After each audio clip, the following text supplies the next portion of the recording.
Identity crisis. And if I'm no longer the elephant guy, then who am I? And if I'm not solving this problem, then what am I going to do with my career? And it was very hard for me to let go, because at that point, my whole personality had fused with the cause and the business. The entrepreneurs all know how it is to live with the fear. There's a degree of panic going on in an entrepreneur psyche at any given time.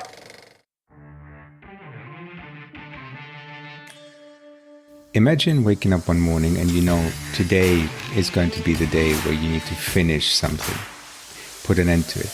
And that something is the business that you built over the last 5 years. It's the business that you started because you felt you were on a cosmic mission. And the business that didn't have a line between your own identity and the thing that you were building. Today we'll meet Juan Guerra.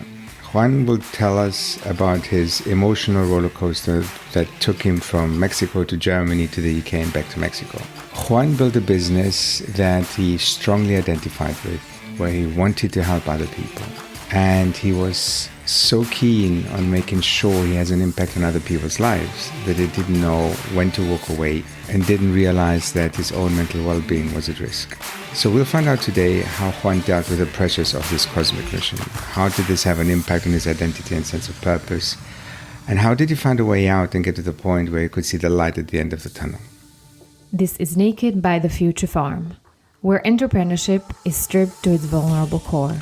Brought to you by Vladi and Nektarios Lolios.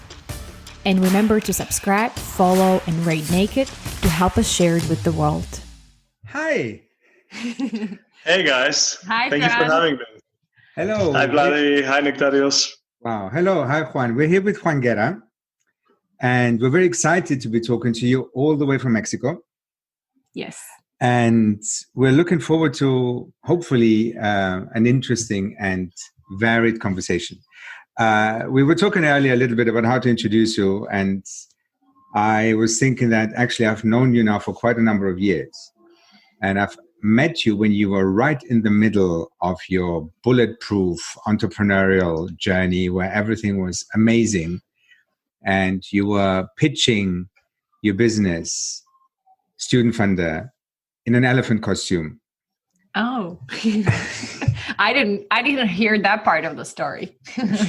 But what I didn't know, what was actually going on inside, not just inside the elephant costume, but inside the head of the person in the elephant costume.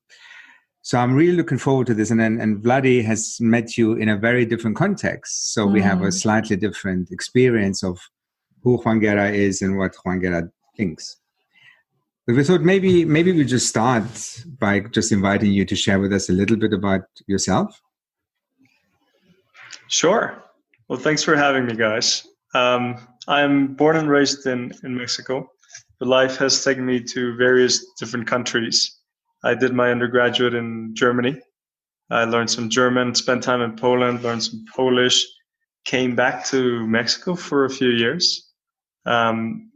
And then I went to study a master's in the UK, where I founded Student Funder. The whole purpose of that business was to help people who couldn't afford to fund their master's and professional courses. It was 2012, and I was very excited about the potential of crowdfunding, peer-to-peer lending, and so on to help people help themselves.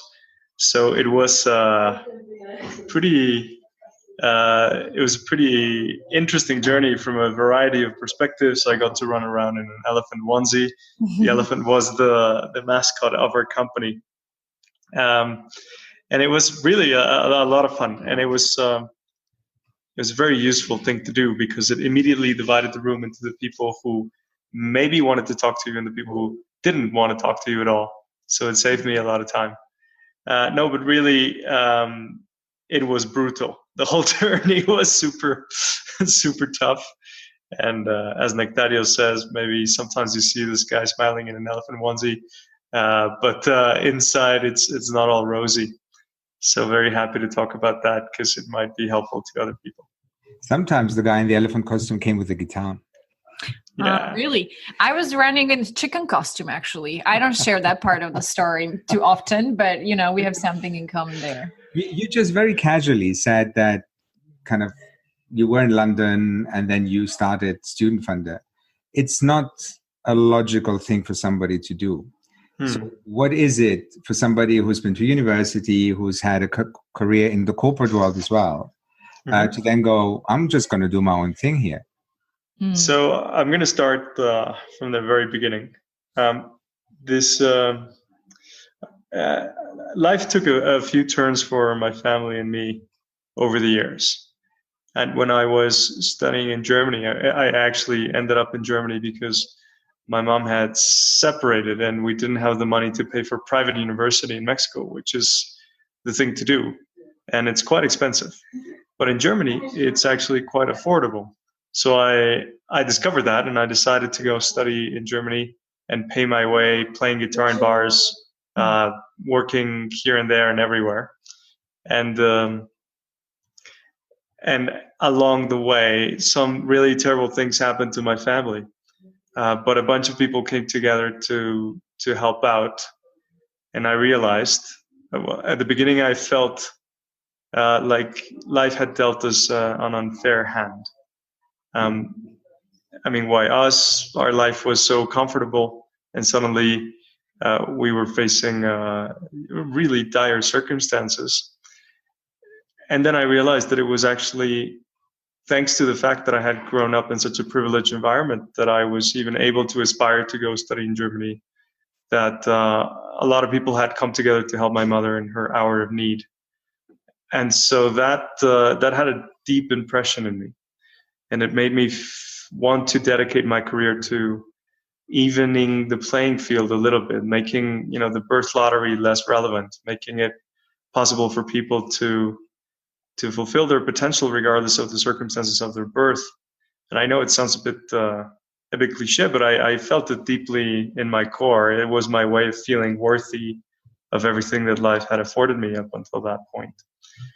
So that's when I decided not to stay in Germany or Europe and pursue my career there, but to return to Mexico. And I, at the time, thought I would dedicate my life to microfinance. After a few years in Mexico, I went to the UK and joined, as Nektarios pointed out, a corporation where I was part of their leadership program, and they treated me very well. I had a very comfy job, went training to Vietnam, to Hong Kong, got to see a little bit of Asia, which was a lot of fun.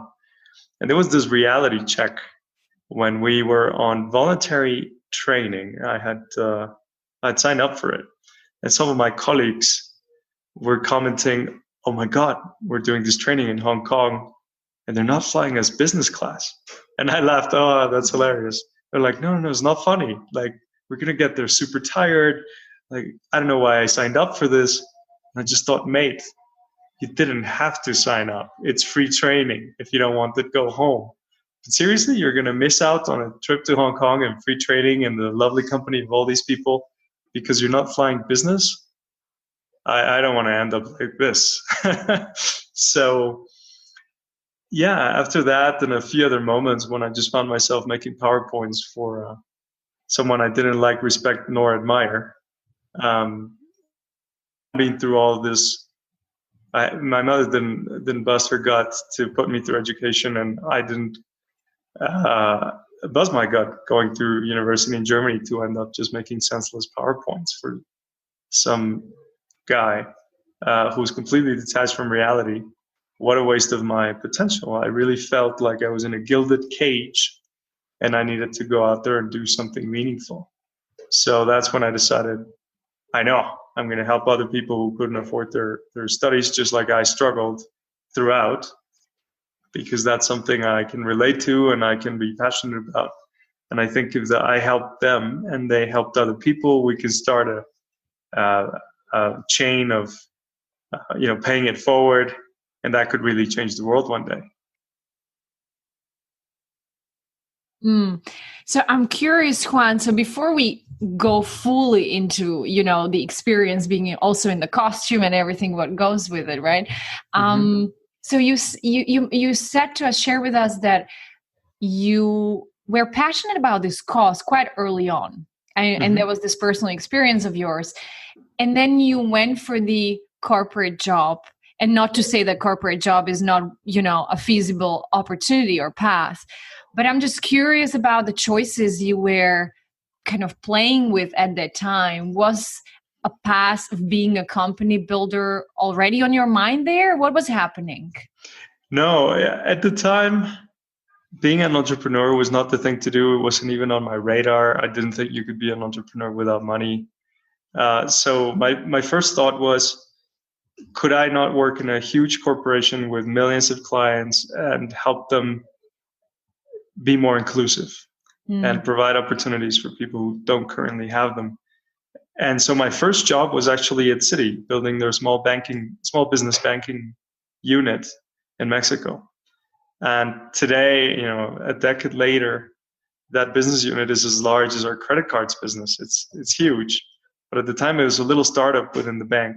And I felt very proud every day that whatever little difference I made could touch the lives of millions of people who were the backbone of the economy and all that good stuff. And then I joined a small fund, which was a whole lot of fun. So this was a group of ex-Lehman Brothers guys who left New York to have some impact with their careers right after Lehman's went under. And they found that in microfinance in Mexico, they could both have an impact and make a lot of money. So they loved being able to do both things at the same time. They were super bright guys, and I was super lucky to have worked with them for a few months. And I would have stayed there indefinitely had I not received a scholarship from the UK government to do the MBA. I still hadn't saved that much money because I was not earning that much money. So I still had to hustle a lot to be able to pay for the remainder of the master's course. So it was a refresher of my previous experience in Germany, surviving with very little money and so on. And that's actually where the idea for Student Funder came from. So I told the university, look, guys, I've sold everything I owned, and with the scholarship and everything, I'm still missing 10K. Will you lend me 10K? And they said, no, we can give you a scholarship for 5K. I'm like, great, I don't need free money. I just need finance for 10. So how about this? Instead of giving away 5, you lend me 10 and I'll pay it back so that you can then give it to somebody else. Oh, no, we cannot do that. Why not? It's too risky. I'm like, what? You're already foregoing 5. That's a 50% default rate. What kind of students do you have? Like, no, it's not that. We just don't have the license. And at the time, to get a license, you just had to fill out an online questionnaire to the OFT and literally send the check for £78, and you would get a consumer credit license. I had to go on YouTube to find out how to write a check. I'd never written a check before, and nor have I written one since. And I'm like, guys, why don't you just get a consumer credit license? Surely I'm not the only one who's faced this problem. And they're like, you know what? You're asking too many questions here. Have the 10 as a scholarship. Just come over. You are listening to Naked by the Future Farm, where entrepreneurship is stripped to its vulnerable core.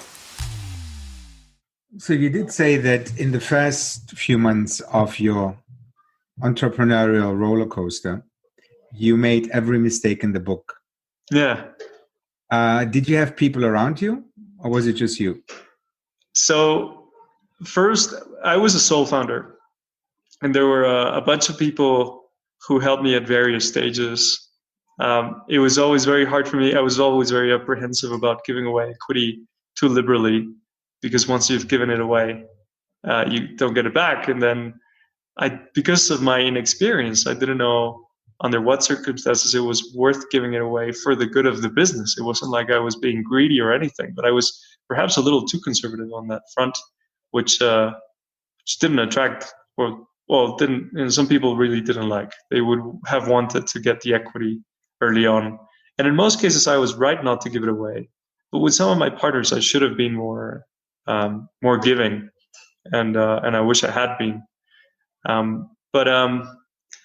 Yeah, I mean, I made all the mistakes. I wrote a business plan that was like 100 pages long, most of which was completely obsolete. We all did it at some point. Yeah. Much of which was completely obsolete 2 weeks in, right? So with that there, and I'm just trying to think here, is that as a solo founder, and now you just mentioned, there are all those elements to trying to figure out, right, on the journey, which is like you said, the time wasters and how the social impact ventures worked, and just navigating the dips and the curves. How long did it take you to even, make sense of that, and how you did that?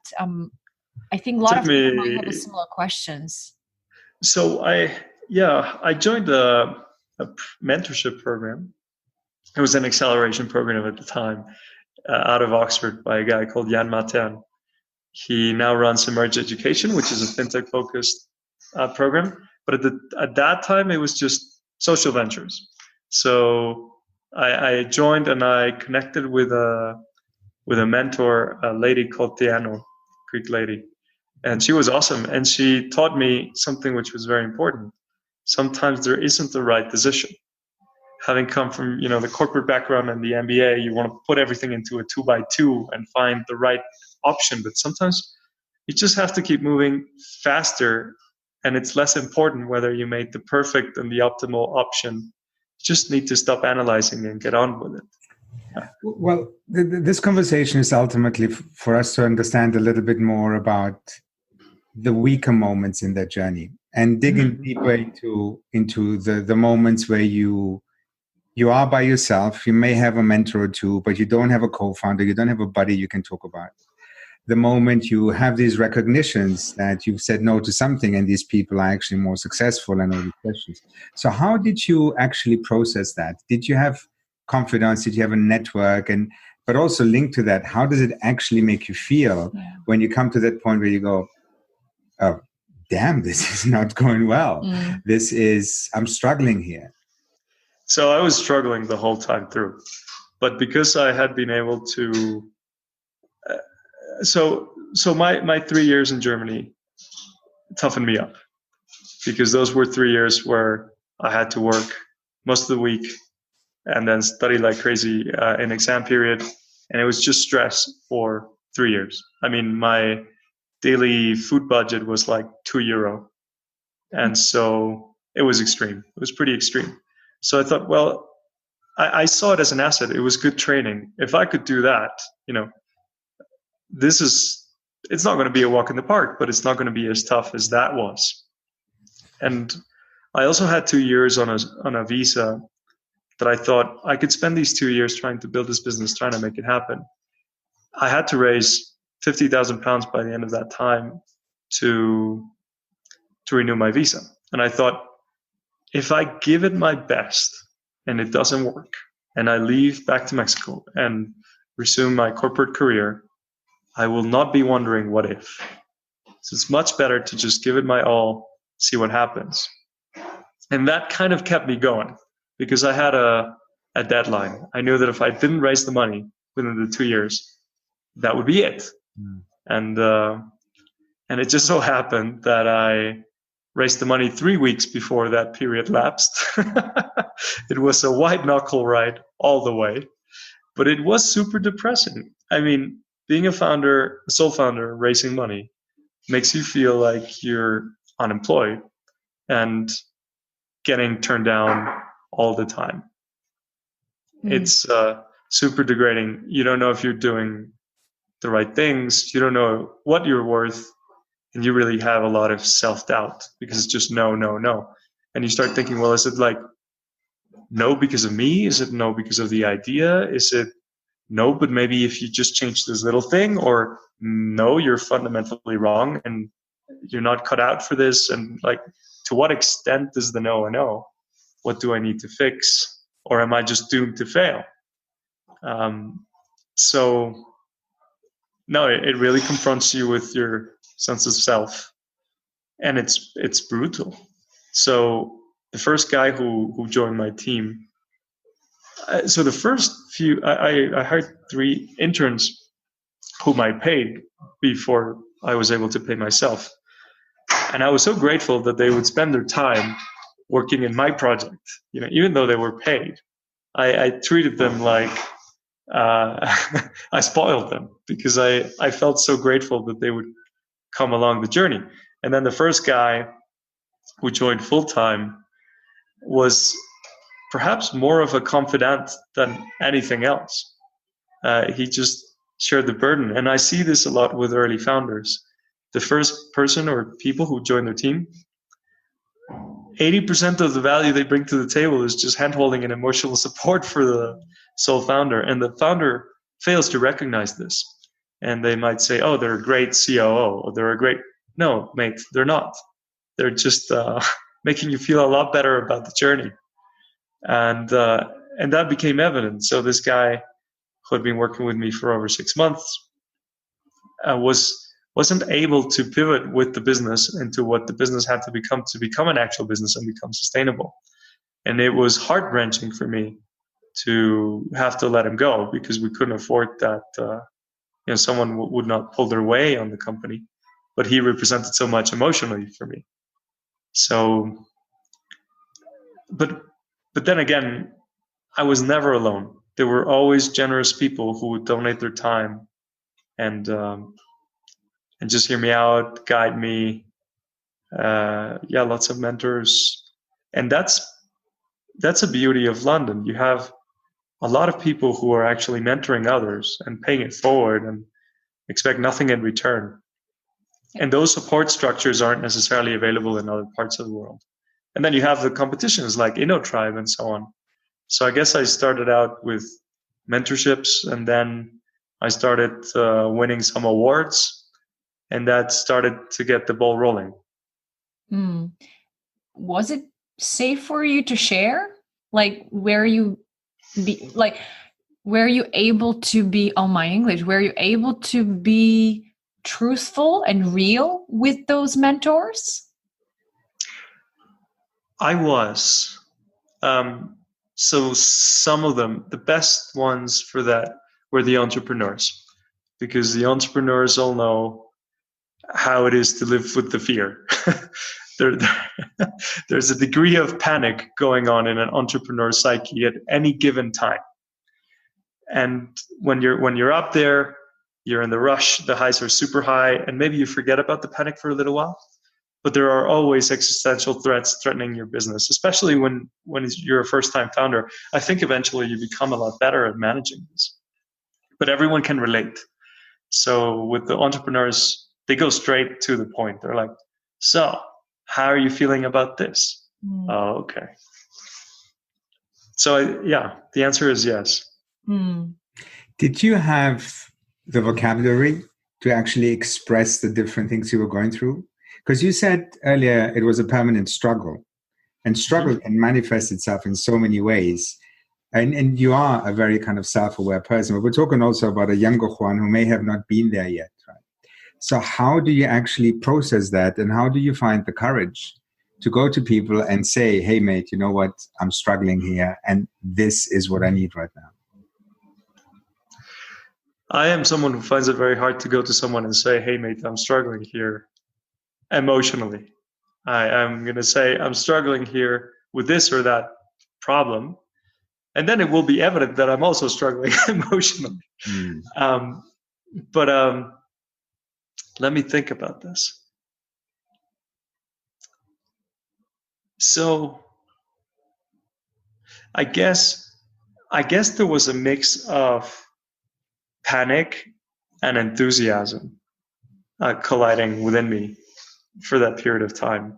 So at the beginning, it was bliss. It was a honeymoon period, because I left the corporate job to do the startup thing, first time ever, and I was able to bring my whole heart to the table, use a various array of skills, and like really, I felt like I could stretch my arms around me and do a lot of things that I wasn't able to do before. And then reality started to bite, where I found that I was getting no traction. All these social investors that I thought would be carrying me on their shoulders were nowhere to be found. And I was neither a good fit for the commercial world nor the social world. So what should I do? And that was dark. I remember going to a foundation for social entrepreneurs, and for the £3,000 grant, right? And the lady running the grant program said, but you're not having any social impact. You're helping people who already have an undergraduate degree. These aren't poor people. And I tried to explain, well, this isn't about poverty alleviation. It's about equality of opportunity. I think that's social. But that was dark, because if they're not with me, then who is? And so that was very lonely. And then maybe a year after that, I kept at it. And a year after that, I was part of Wyra Unlimited's acceleration program. So a social venture acceleration program. And then 2 years after that, the government decided to solve the problem. So clearly government saw it as a social problem. But at the time, I felt like I must be completely lost. And then I also went to my family, and family were like, why did you quit your corporate job? To do what? You're helping Africans in the UK? We have plenty of poor people here in Mexico. If you want to help poor people, come here and help them. I'm like, that's not entirely what I do. So you need to be productive and help your mother out and make some money. Like, stop wasting your time. I'm like, and the way I explained it to my aunt, I remember this conversation is, aunt, how you have a very Catholic upbringing, right? You know how there are missionaries out there who dedicate their lives to spreading the word of God? Yes. Okay, do they make any money? Well, no, not really. Okay, this is something a little bit like that. You mentioned something in two different contexts, and I would like to combine the two because I think it's the same experience. You mentioned loneliness, and you mentioned loneliness in the context of not being understood by the people who should have understood you as a social business. But you also mentioned it when you had this honeymoon period of having found your match, your co-founder, and you had a 6-month buddy who then disappeared again or had to leave again, and you were left by yourself. How do you deal with that? How do you bounce out of that when you realize that I am alone, I'm struggling on so many levels, but there's this thing where I don't even have somebody by my side who actually gets me without having to explain every time that it's a little bit like being a missionary teaching the word of God? Whoa. Let me think about it. So this guy, I had to let him go, and he had just, his wife had just become pregnant. So it was really heart-wrenching. He left you for another woman? No, I had to fire him. He was just dropping too many balls.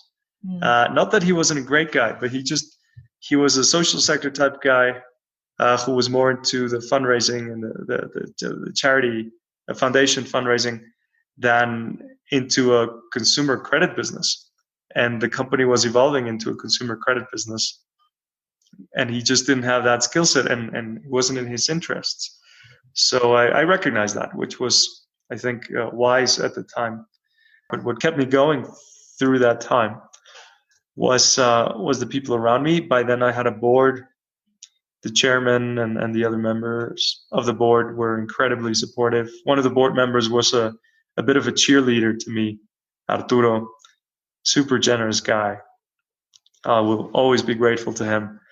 And the team I managed to build were just super bright, super motivated heroes.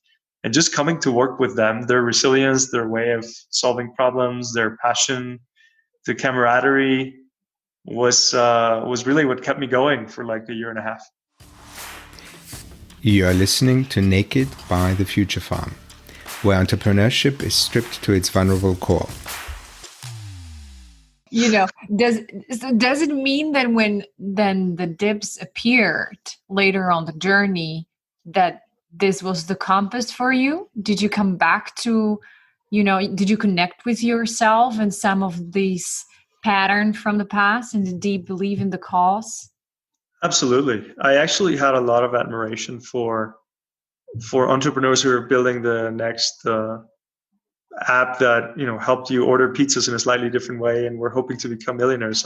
I used to think, how do they keep themselves going when they're facing all this adversity? I have this cause that I fused my soul with, that I'm so deeply passionate about, that carries me through it, because whatever the pain, it's worth it. And also, when I actually helped a student, it was a spiritual experience for me. Those moments when I was able to help someone change their lives, literally, justified anything that I could go through, any discomfort. But that fanaticism and that belief in the cosmic mission really carried me through some bleak moments where I think I would have otherwise given up. And now, just to finish that, the absolute belief in the cause is also, it has its plus and its cons. This absolute belief in the cause was very difficult for me to let go. When the government announced their program, I thought, oh no, I'm supposed to solve that problem. That's my cosmic mission. That's my reason for being. It's my cause. So crap. I realized there was a lot of ego involved, and that the universe didn't really care about me. And I was taking it way too seriously, way too extreme, and trying to fit the whole world into my own narrative of myself, which was extremely self-centered. And it was very hard for me to let go, because at that point, my whole personality had fused with the cause and the business to the extent that I was literally the impersonation of the mascot of the company, the elephant. I was wearing an elephant onesie for a couple of years at least. And if I'm no longer the elephant guy, then who am I? And if I'm not solving this problem, then what am I going to do with my career? And so I never knew how much I wanted the problem to be there so that it could bring sense to my life. And when the problem wasn't there anymore, or looked like it might be going away, I had to reinvent myself, which was a very interesting experience. So that I think the death of that was the beginning of a lot more perspective and maturity for me. But it was also a brutal time. So StudFunder is no longer? It's no longer since 2016. Okay.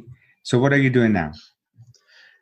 So I realized that having spent 4 years in the corporate world and in financial services, and 4 years in startup land in financial services, gave me a unique perspective to help both worlds work together.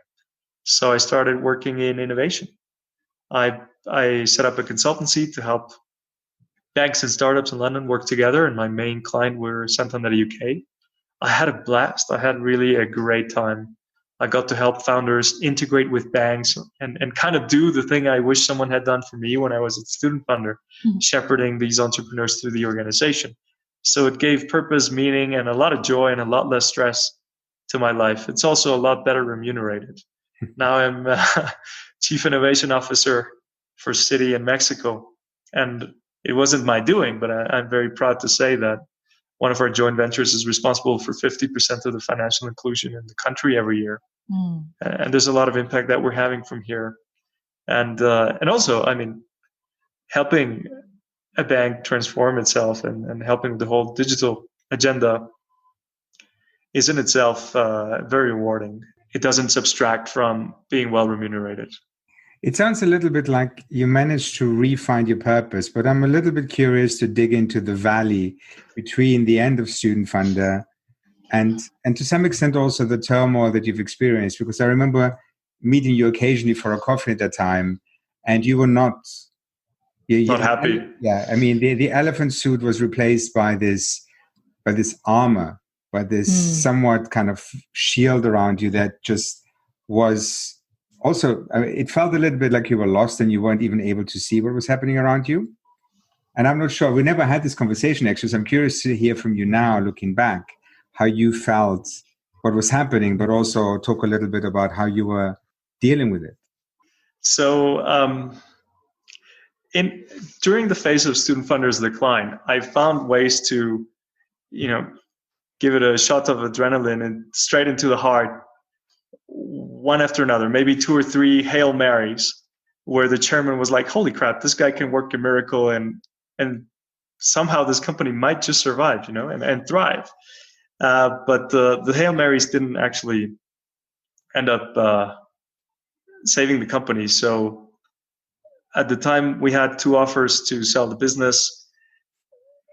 One, I decided to take one, and I wasn't entirely comfortable with the buyers. And so I decided to close it. I decided that it was better for the baby to just stop existing. And it literally felt like the death of a pet or something. It was so deeply a part of me and my world that then I really didn't know who I was and what I stood for. Well, as student funder, I wasn't earning very much money and so on, but I didn't feel like a loser because of the impact that I was having. Now I was unemployed and I had no money, and I felt like a loser and I was having no impact. So what do you do? Well, I started researching. I was like, look, I don't think there could be anything as I could feel as passionate about out there, but let me do some research. And as I started researching, I found some really interesting outfits out there. For example, I came across Generation Impact Management, the fund set up by Al Gore and David Blood. I really like the way they articulate the impact that they have, because it's not about the impact, it's about the returns. And it just so happens to generate those returns, investing in specific things like clean energy and other things, microfinance as well. And I thought, well, I could really get behind this, and I think I would be really passionate about it and so on. So I applied to a number of places where my values and my skills could be brought to bear. And it took a few months of that. And it was dark when I was rejected for these things, right? It was super dark. Oh, you don't really have the investment banking background that we're looking for. Because you're just not cookie cutter at all. You're just a complete strange character. So where did they fit you in, right? Box you. Yeah. Mm-hmm. It's very hard to place you. So unless it's a founder or someone like that hiring you, they don't value your unique set of skills and experiences. You just don't represent them. At the time, another friend asked if he could crash on my couch, and I had a 1-bedroom, and my girlfriend wasn't, at the time, she wasn't too keen on having guests because it really invaded her personal space. But I was like, come on, let's give this guy a break. She said, okay. So I had him over, and he's like, hey, I just happen to have this ticket for this conference that I'm not going to go to because I don't care about financial services. Would you care to go? So because we were generous to this guy, it just so happened that randomly he had a ticket to this conference where I managed to go and talk to Peter, who really liked what I could bring to the table and offered me this consulting gig for Sun UK. And I wasn't too sure of what I was doing at the beginning, but once I started working there, I realized how much value I could actually bring to the table by understanding banks, understanding startups, understanding founders, and shepherding the relationships. So that brought new meaning to my professional life, but it took a dark 6 months in which I did spend a lot of time playing video games just to escape reality and fast forward time. Did you look for anything more structured to help you come out of your darkness? Escapism, computer games, I'm totally with you. I've binge watched Netflix for days in the last few months. But were the things that you were actually looking for that might be a little bit more focused? Mindfulness is a big thing at the moment. People are using apps and all this sort of. And I'm just curious to know if there was anything in the spectrum of tools that you might have looked to use. No, there was. So founders who have shared this struggle, as Andreessen would call it, can really relate to it. And then there's a very unhealthy pity fest that goes on, where founders know that each of the others are perhaps at the borderline of depression or in depression, but denying it. And they hold hands and they kind of keep each other company and maybe talk about their woes to each other. And I did a lot of mentoring because a lot of people mentored me. So I was happy to give back and handhold other people who were going through the struggle. So I knew the struggle was going to be there. The problem was that I felt like I had fucked up my career And I couldn't see how I could turn all of that experience into an asset. I felt like I had wasted years in which I should have been focused on being an investment banker to then do what I wanted to do and have impact and make money. And I didn't know that I was going to build a career in this innovation space. So if I had known at the time that it was going to be okay, that I was going to be able to help out my mother, that I was going to be able to buy a flat one day, I would have been a lot more relaxed about it. But I felt like I had played my cards and lost. And I still had to, and now I had to somehow make up for all that wasted time, professionally speaking. So that was scary. So I'm collecting this and putting this in a picture in my mind as a puzzle. So sounds like there was an element of hope because you started prototyping. At least that's how I see it, right? So you experimented, you tried different jobs, you went quite open-minded around in your Vonzi, into the doors and all of that was there. But the period you described, which was before, was escaping, whether it was the traveling or the game, which is to switch off, not to see in a way.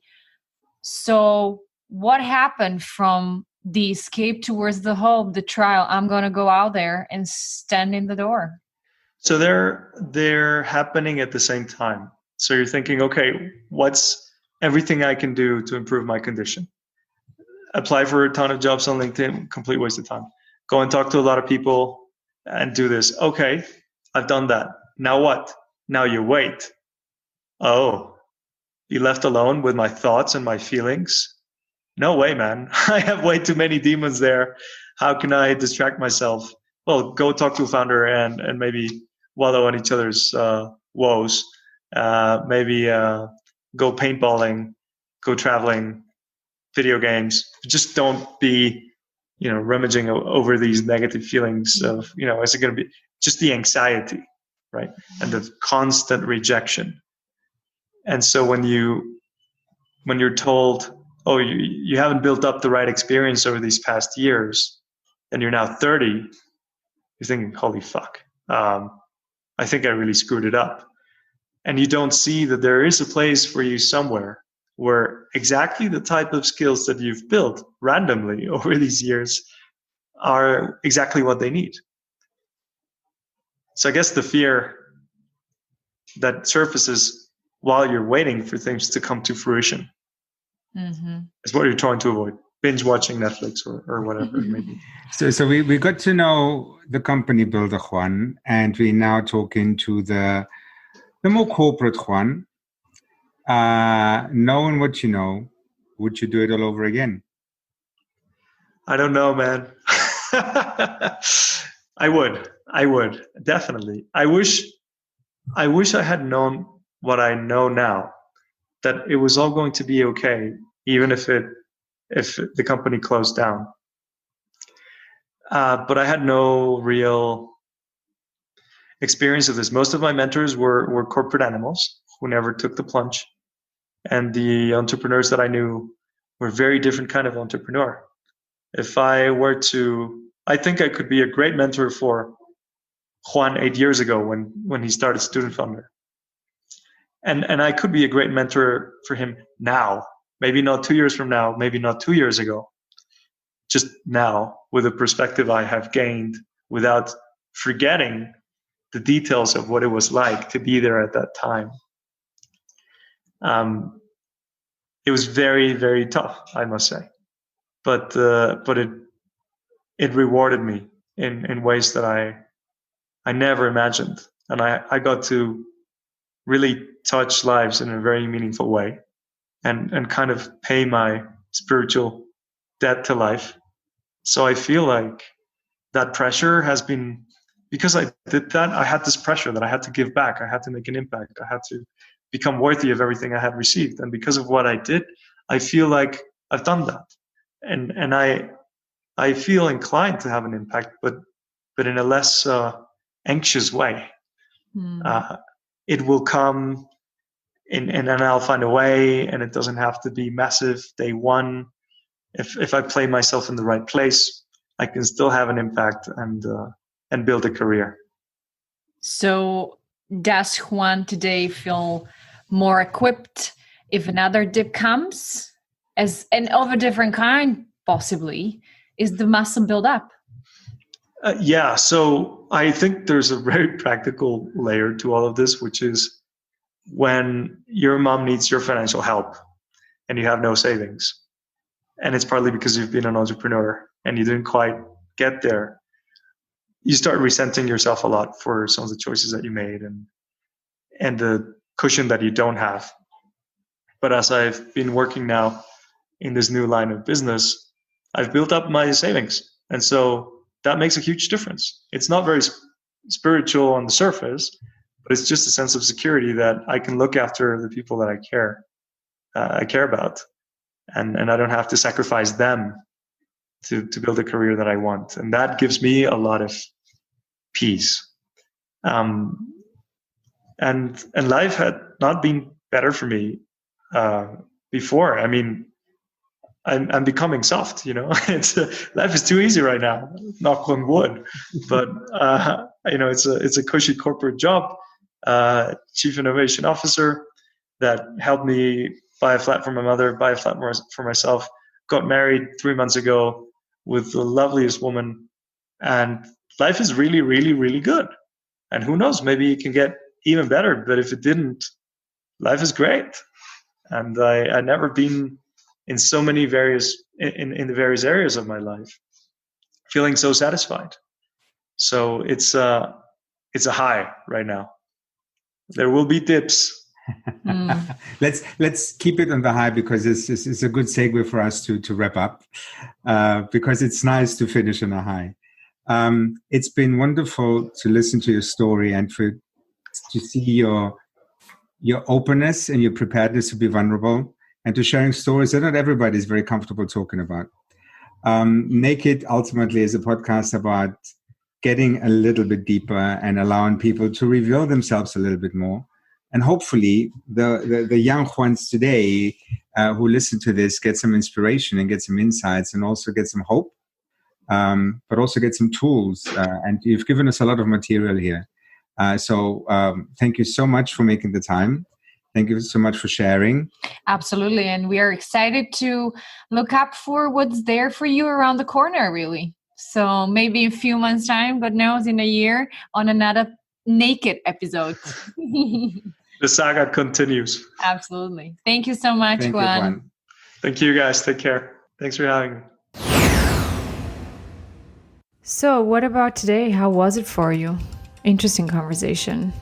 That was quite something, right? The whole international, different countries, different continents. Yeah. But also the stuff that his family, his mother had endured, that was quite intense. Yeah. I'm glad that he was able to actually share it with the world, because it's not the stuff you normally talk about openly. Certainly not on podcasts, usually. Yeah. There's a piece in there which I think was interesting, because he talks a lot about this cosmic mission, right?